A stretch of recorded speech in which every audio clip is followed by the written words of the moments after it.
Assalamualaikum, welcome back to my YouTube channel. Please like share and subscribe to my YouTube channel. जिसने भी मेरे channel को subscribe नहीं किया वो सब्सक्राइब कर दीजिए और बेल नोटिफिकेशन को ऑन कर दीजिए ताकि हमारी आने वाली हर नई वीडियो आप तक बआसानी पहुंच सके। रोमी ने कॉल की शानज़े को और बोला कि शानज़े मुझे तुमसे फ़ौरन मिलना है। शाज़मा अपने घर में परेशान बैठी है कि ऐसा ने कोई राब्ता नहीं किया, तो माँ बोलती है कम से कम वो घर तो ले लेती। मुझे वो घर याद आ रहा है, मुझसे यहाँ नहीं रहा जा रहा। तो शाज़मा बोलती है कि आप हमेशा से यहीं रही हो, बेफ़िक्र रहो, ऐसा से ज़्यादा बड़े घर में लेकर आपको जाऊँगी जहाँ आपका बहुत दिल लगेगा। तो माँ कहती है हाय ऐसा से बड़ा होगा वो घर। तो शाज़मा बोलती है कि हाँ बहुत बड़ा होगा, ऐसा से कम तो नहीं लेकिन ऐसा जैसा ज़रूर होगा। तो माँ बोलती है सारे पैसे घर में बर्बाद मत कर दियो। तो वो बोलती है मैं बहुत अच्छे से जानती हूँ, अब बहुत पैसा है हमारे पास, आप बेफ़िक्र हो जाए, हमारी खुशियाँ पूरे होने के दिन शुरू होने वाले हैं, हम माँ बेटियाँ बहुत खुश रहेंगे। शान से मिलने आती है रोमी सर, कहती है कि तुमने मुझे सारा के लिए मिलने बुलाया था, अगर मुझे पता होता तो मैं कभी भी ना आती। तो रोमी कहता है प्लीज़ तुम मुझे उससे मिलवा दो, मैंने उसे ज़हीन के साथ देखा है, मुझे बहुत बुरा लगा कि वो ज़हीन के साथ क्या कर रही है। तो शान से बोलती है कि अगर मैं तुम्हें बताऊँ कि वो उसके साथ क्या रिश्ता है तो तुम्हें तो हार्ट अटैक ही आ जाएगा। तो वो बोलता है क्या मतलब। तो शान से बताती है कि सारा ने ज़हीन से शादी कर ली है। तो एकदम रोमी सर पकड़ लेता है, ये उसने क्या हरकत की, मुझे मना करने का इतना बड़ा सज़ा भुगत रही। तो वो कहती है शान से कि तुम उसमें इंटरेस्टेड हो। कहता है पहले का तो पता नहीं लेकिन अब ज़रूर तुम पैचअप करा दो हम दो। एहसन ऑफिस में वहाज से पूछता है कि तुम शाज़मा को कब से जानते हो। तो वो बोलता है कॉलेज टाइम से जानता हूँ। तो ये कहता है कितना जानता हो। कहता है सर क्या हुआ। तो वो बताता है कि उसने डिवोर्स मांगी है मुझसे। जिसमें वहाज कहता है कि मुझे तो लगता है शाज़मा आपके साथ बहुत खुश है, लेकिन ये सुन के मुझे आपने मुझे शॉक कर दिया है कि शाज़मा ने आपसे डिवोर्स मांगी है। लेकिन सर मैंने कहीं पढ़ा था कि अगर औरत आपसे तलाक मांगे तो तलाक देनी चाहिए, क्योंकि वो ज़हनी और जज्बाती तौर पे आपसे अलग हो चुकी होती है। तो एहसन बड़ा गौर से सुन रहा है उसकी बात।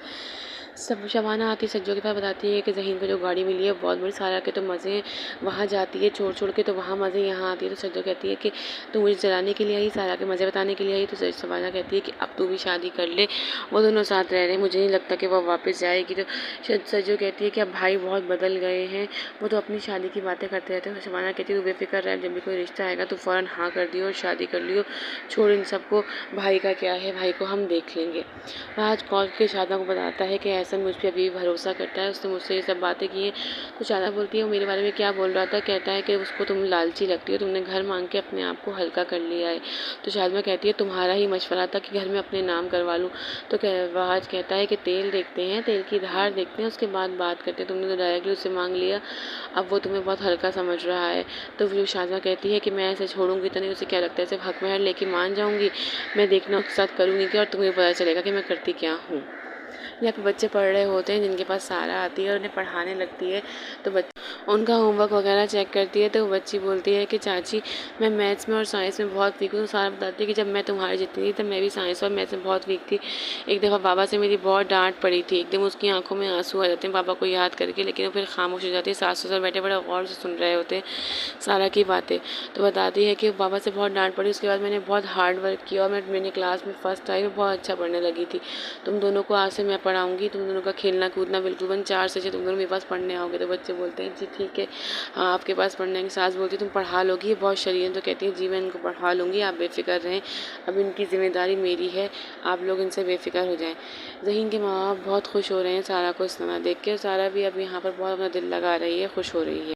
रोमी को आदमी वहाँ मिलता है रेस्टोरेंट में और कहता है कि मेरा पैसा वापसी करो, तुम्हारे बाप की वजह से खामोश था, वरना कब का तुम्हें रोड पे ले आता। तो रोमी कहता है बस मुझे 3 महीने का टाइम और दे दो, मैं 3 महीने में कुछ ना कुछ कर लूँगी, क्योंकि 3 महीने के अंदर सारा से शादी करके पैसा वापसी करना चाहता है। ज़हीन घर आता है तो सारा लेटी होती है। तो उसका कहता है सारा इतनी जल्दी। सारा बोलती है मेरे सर में बहुत दर्द है, मेरी तबीयत ख़राब हो रही है। तो ज़हीन कहता है चलिए फ़ौरन उठे हम डॉक्टर के पास जाएंगे। सारा बोलती है नहीं ऐसी कोई ज़रूरत नहीं है, मैंने गोली खा ली। तो कहता है घर में गोली खाने की क्या ज़रूरत है, अगर तबीयत ज़्यादा ख़राब हो गई। तो कहती है ज़हीन आप बेफिक्र रहो, मैं ठीक हूँ। ज़हीन कहता है मैं कोई जूस लेके आता। तो कहती है ज़हीन मुझे कुछ नहीं चाहिए, तुम बेफिक्र हो जाओ, मैं बिल्कुल ठीक हूँ। तो वो कहता है आपने बच्चों की जिम्मेदारी क्यों ली है, बच्चों के बच्चे पढ़ लेते। तो कहती है मुझे ये सब अच्छा लगता है, मैं खुश हुई यहाँ पर अब ये सब करके। और कहती है आके सो जाओ। तो ज़हीन सोच रहा है कि सारा ये सब कुछ मेरे लिए कर रही हैं, ये किस लिए कर रही हैं। और तो सोचता है कि वो तो मुझसे प्यार भी नहीं करती, फिर ये सब कुछ क्यों कर रही हैं। सुबह के टाइम ज़हीन माँ बाप के पास जाते, शबाना की गई होती है, तो कहता है कि ज़ुलेखा आंटी के घर जो मासी काम करती है वहाँ से हमारे घर भी आएगी काम करने और घर के सारे काम कर देगी, आप लोगों को काम करने की कोई ज़रूरत नहीं, इतना काम करते हैं, अब सिर्फ आप लोग खाना बनाइएगा। तो शबाना बोलती है सही क्यों नहीं, वो तुमने बीवी के लिए रखा है। तो कहता है ज़हीन कि जान तो आपकी भी छूटेगी, क्या जान छूटेगी, खाना तो मुझे बनाना पड़ेगा, मेरी जिम्मेदारी खाना बनाने की, वो तो छूट नहीं रही।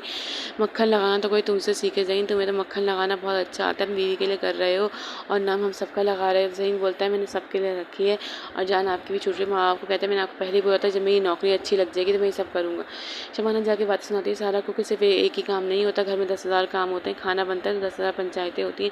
तुमने तो अपना वो कमरे में बंद ही कर लिया है, मैं तो अपने भाई की शादी में जा रही हूँ बहुत दिन के लिए, बहुत दिन बाद आऊँगी, तुम ही संभालना है इस घर को। इतने में सास आके बोलती है कि तू यहाँ क्या कर रही है, तो बताती है कि मैं सारा से बात करने आई थी, तुम अब मैं जा रही हूँ। सारा की सास सारा को बताती है कि शबाना के भाई की शादी है, शबाना वहाँ जा रही है, तैयारी वगैरह करनी, ससुराल में आके के भी अपने ही झमेले होते हैं। खैर मैं का तो तुम्हारा भी है, लेकिन चुप हो जाती है, कहती है तुम शायद पढ़ रही थी, चलो तुम पढ़ो, मैं जा रही हूँ यहाँ से। ये बोलकर ज़हीन की माँ वहाँ से चली जाती है।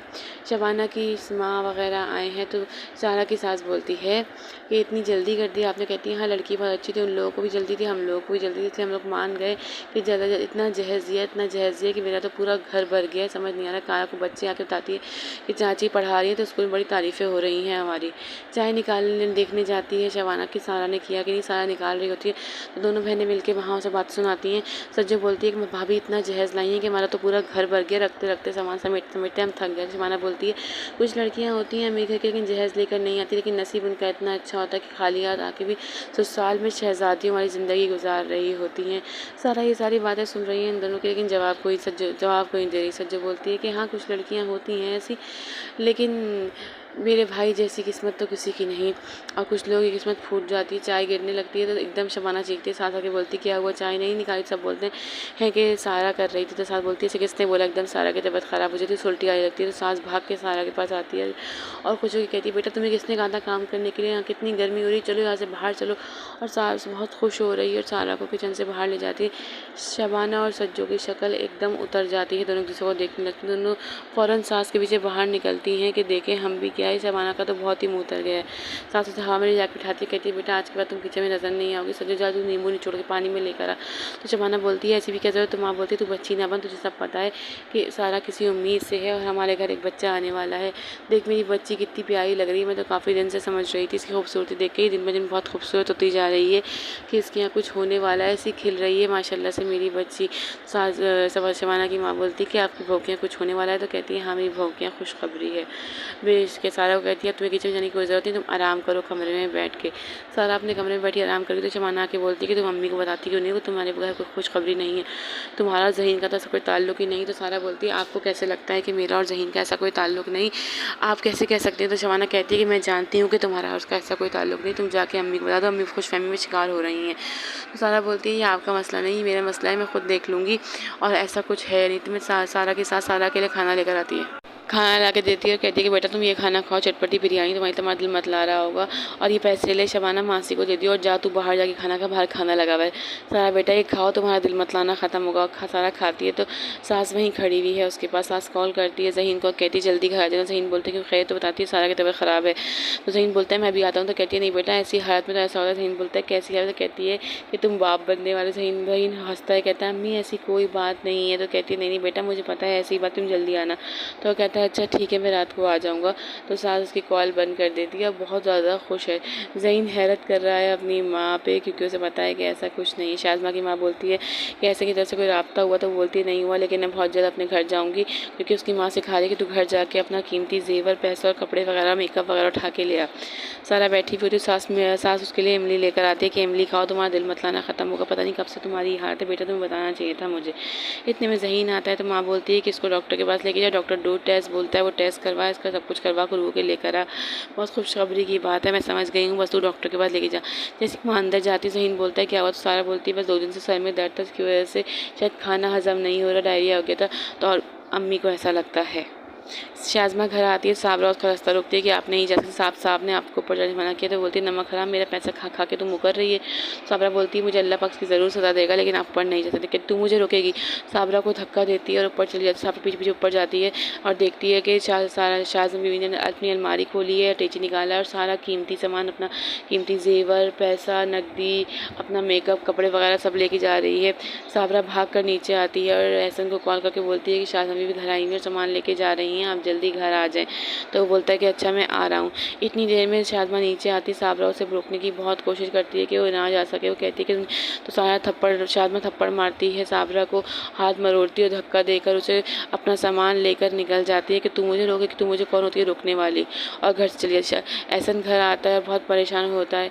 तो वो बोलती है कि तुम सारा सामान लेके चली गई। तो वो बोलता है दोनों नौकर कहाँ थे। तो बोलती है एक गाड़ी ठीक करवाने गया हुआ था, पीछे गार्डन साफ कर रहा था। तो वो वादा करता है अपने आप से कि शाज़मा मैं तुमसे वादा करता हूँ, मैं तुम्हें खाक चाटने में मजबूर कर दूँगा, तुमने धोखा दिया है मुझे। अपने वकील को कॉल करके बोलता है कि मुझे शाज़मा के बारे में सारी डिटेल्स चाहिए।